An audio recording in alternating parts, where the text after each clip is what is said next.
Uh, Baik, perkenalkan nama saya Felani Santoso.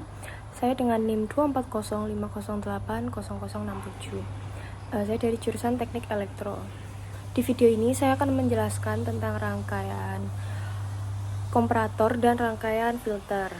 Jadi di rangkaian komparator sendiri ada dua jenis, yaitu komparator non-inverting dan komparator inverting. Yang pertama kita masuk ke komparator non-inverting. Pada rangkaian ini, sinyal dari LDR dimasukkan ke pin positif op-amp dan LDR-nya diseri dengan resistor R2. Jadi kayak membentuk pembagi tegangan yang nilai keluarannya itu berubah mengikuti intensitas cahaya. Kalau pada saat kondisinya terang, resistansi LDR turun dan tegangan pada pin positif menjadi kecil. Sebaliknya, kalau gelap, resistansi LDR akan naik dan tegangan pada pin positif akan menjadi lebih besar.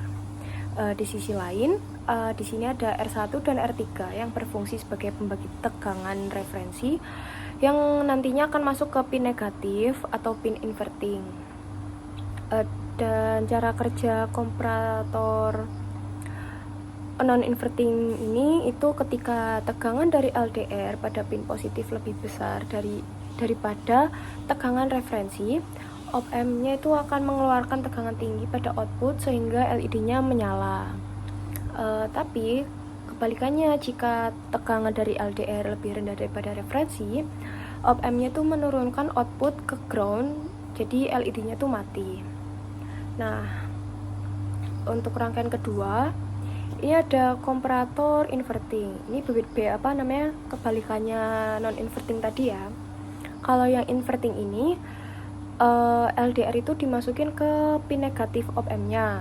Jadi sedangkan pin positif diberikan tegangan referensi dari pembagi R1 dan R3. Jadi kayak dibalik aja dari positif negatifnya. Karena pin yang membandingkan tuh dibalik, respon rangkaiannya juga ikut berubah. Ketika kondisi terang, resistansi LDR-nya tuh menurun. Kalau yang non-inverting kan tadi naik ya kalau terang ya. Nah, kalau yang inverting ini jadi turun, sehingga tegangan pada pin negatif itu ikut turun. Nah, kalau tegangan ini lebih kecil dari referensi di pin positif, op-amp akan memberikan output tinggi dan LED-nya tuh akan menyala. Tapi kalau LDR dalam keadaan gelap, resistansi itu akan naik, jadi tegangan pada pin negatif itu ikut meningkat. Terus hasilnya kalau tegangannya itu lebih besar dari referensi, op-amp-nya itu akan menjatuhkan outputnya ke ground langsung dan LED-nya tuh mati. Nah, ini tuh susunannya tuh kayak dibalik aja guys. Ini kalian bisa lihat hasilnya tuh juga kebalikan dari non-inverting.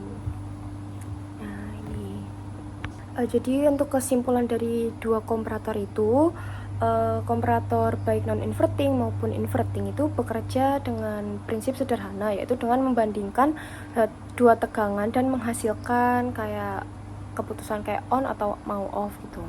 Kalau non-inverting itu mengikuti tegangan sensor, sedangkan inverting memberi respon kebalikannya. Nah, selanjutnya kita akan bahas tentang rangkaian filter. Kalau di rangkaian filter ini ada 3 jenis, yaitu LPF, HPF, sama PPF. LPF ini adalah low pass filter, HPF itu high pass filter, dan kalau PPF itu band pass filter. Nah, yang pertama ada rangkaian low pass filter, yaitu LPF. Pada rangkaian ini kita membuat LPF sederhana menggunakan kombinasi resistor dan juga kapasitor. Prinsip kerja LPF itu yaitu adalah melewatkan frekuensi rendah dan mengurangi frekuensi tinggi. Setelah rangkaian disusun dan dilakukan analisis frekuensi respons, grafik menunjukkan bahwa pada frekuensi rendah sinyal berada di sekitar 0 dB, artinya sinyal dilewatkan. Ketika frekuensi semakin tinggi, grafik mulai turun atau roll off.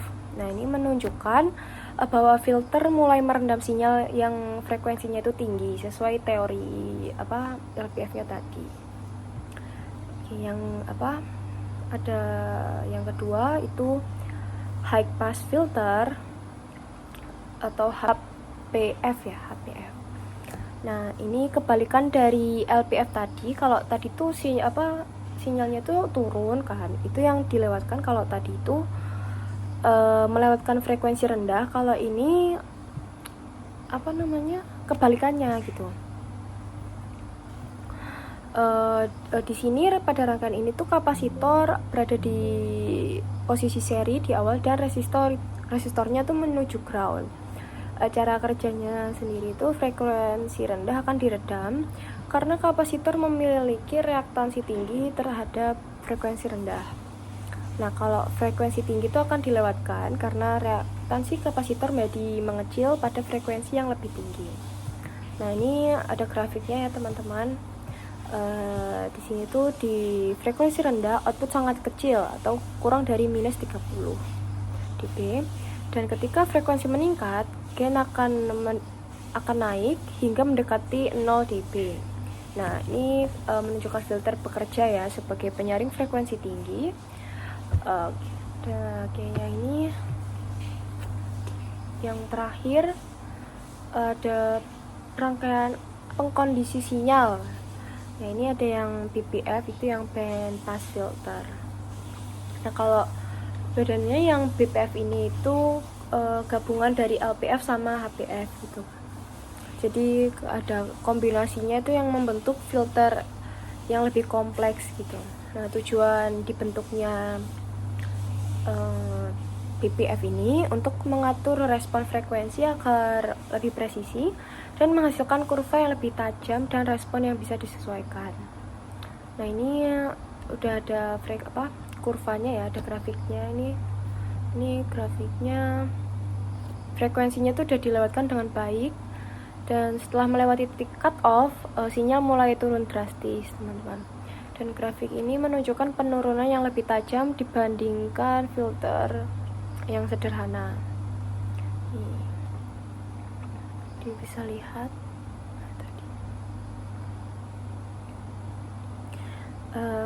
kesimpulannya untuk yang rangkaian filter ini. Kalau low pass filter itu berfungsi untuk melewatkan frekuensi rendah dan menahan frekuensi tinggi. Ini juga terbukti pada grafik ini ya. Grafiknya itu turun ke bawah. Turun ke bawah. Nah, kalau yang high pass filter yang dua itu cara kerjanya itu kebalikannya dari yang LPF, yaitu menahan frekuensi rendah dan melewatkan frekuensi yang tinggi. Ini juga sesuai dengan grafiknya, kalian bisa lihat sendiri di sini, di sampingnya sini.